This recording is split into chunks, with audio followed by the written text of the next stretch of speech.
Is it back? Yep. Alright, sorry for the slight mistake there. Yeah, my son doesn't know what stretches are. It's okay.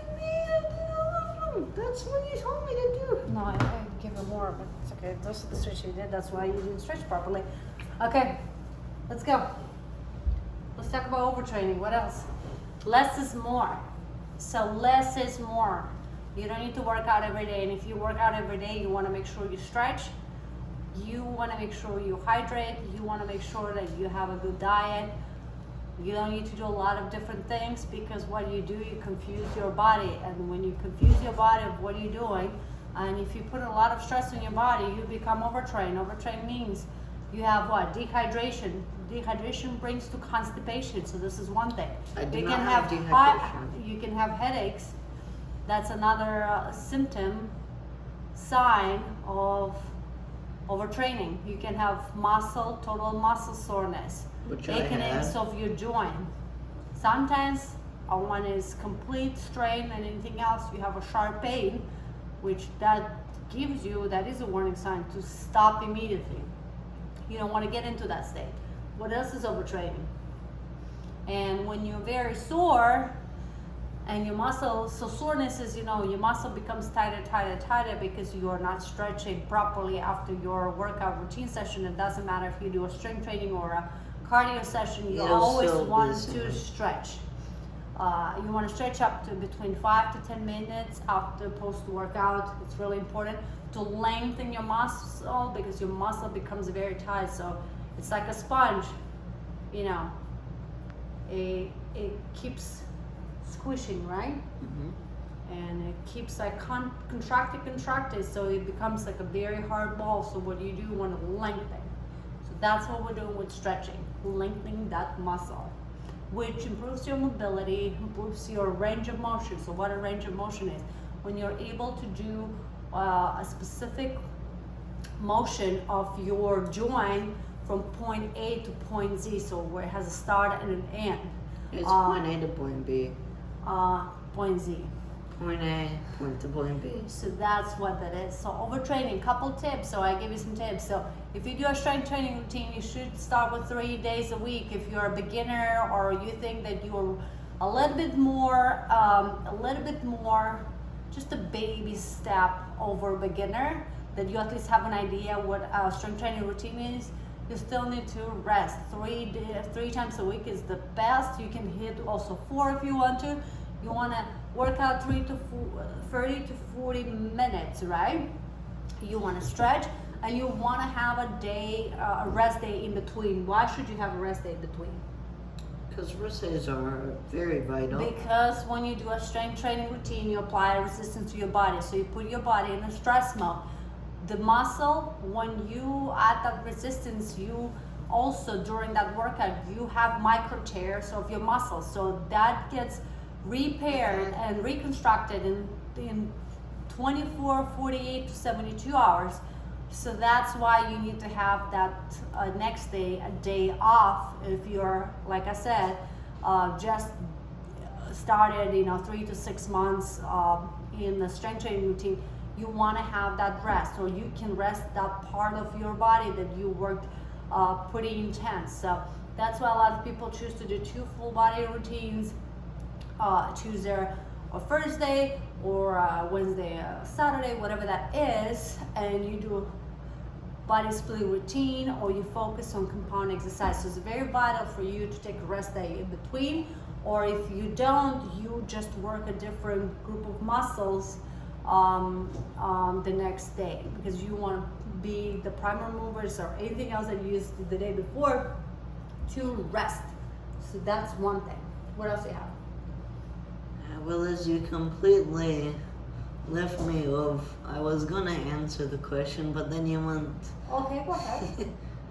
So I don't really have anything else to say on that side, but overtraining. It's more of a technical side, yeah? Yes, but So tips.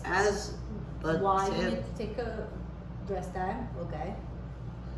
So another thing I definitely think should be taken into account is, well, how you nutritionize, because that can also affect how you, I if you recover recovery from and overtraining. and preventing overtraining in all. Wow, it does. Prevention, such a magical word that a lot of people forget about it because they like to get in that extreme condition and forget to they actually can prevent that. Yes. Okay. And preventing is by listening to your body, feeling the warning signs, making sure you hydrate properly. Then again, your tips for workouts can't really apply to everyone because if you don't know, everyone is different. Correct, but you still need to have a rest day that's recommended. For muscle recovery. Some people have different body types, and and different fitness levels. So we're talking about here beginners initiate at 3 to 6 months. Some can have better endurance than others. Yeah, but we're talking about power strength training and hypertrophy, which is a little bit different from endurance. I right? don't think kids do that, so. Yeah, kids don't do that. So. But basketball is very strenuous, right? It puts a lot of stress on your joints because of the plyometrics. The hip flexors are kind of the main thing. Plyo movement. Yes, the hip flexors are one of the main things that you work. That's where it was so the main range of effect. I also use the hip flexors in swimming. Yeah. So you just overtrain the same muscle group because you overused it. So overtraining means other words means overusing. So when you overuse something, it starts it becomes depleted of its muscle because all the tissue is getting the tissue because when you work out, your body, the tissue of your muscle starts to go away, but then when you rest, it comes back and it's bigger. Because it's bigger by a certain percentage. And everything else. So, and you deplete. But when you overtrain it, as you tear down the muscle tissue and you overtrain it, it takes you're not waiting long enough for it to regenerate the muscle tissue. Yeah, repair and recover.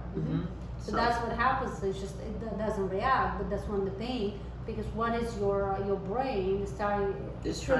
Your nervous system is starting to protect you. So that's why it sends those warning signs of, "Hey, I'm in pain. Stop," because that muscle is already tired, right? Because it's trying to say that. I need to rest. Oh, right.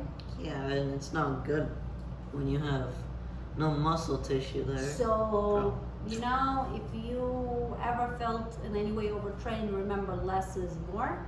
So, just be consistent, be disciplined, create a plan. You don't need to run to the gym or work out every day. And if you do, you need to have a very, very comprehensive programming on what you're doing so you don't get to the point that you're overtrained. Less is more. That doesn't mean you need to do a class, run, and do another workout. Just be mindful, light activity is fine in the rest day. You can still bike, you can still walk, you can still hike.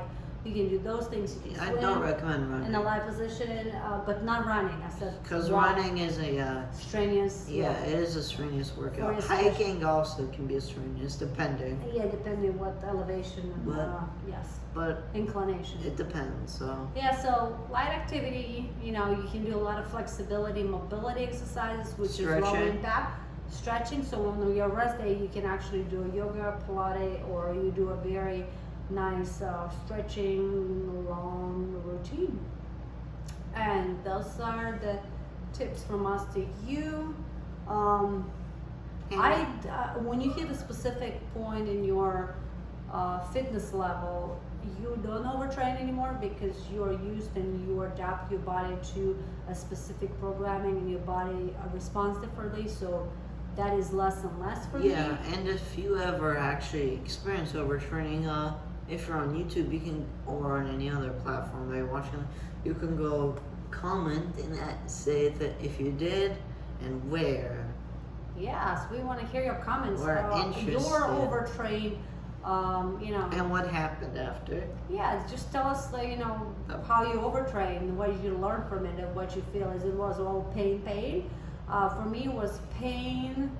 And pain. Fatigue. Which is pain.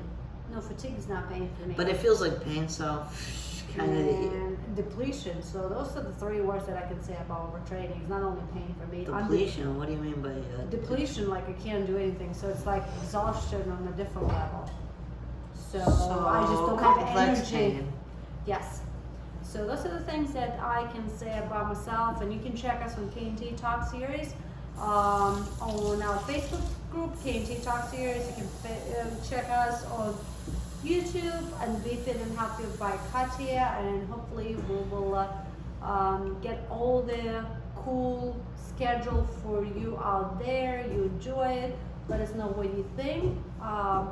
Thank you so much. We're so happy and we're so grateful. Yes, we want you to subscribe to our YouTube channel. T's working more on those things, and you have a lovely night. And remember, less is more. Don't overtrain. Overtraining is serious and actually gives you a lot of setbacks, and you can also the extreme consequence is that you can have a huge injury, and when you have that injury, then you completely set back yourself for months in your training and fitness routine. So just remember that. Sorry for this being a little short. It's not short. We are exactly at half an Really? hour. Yeah. Huh. But yeah, thank you all for watching today's video. Hope you all enjoy, and let me Thank this you. little Good maneuver. night, and let us know your overtraining story. You can actually comment with any short videos. We really want to know. Less is more. Remember that. Bye.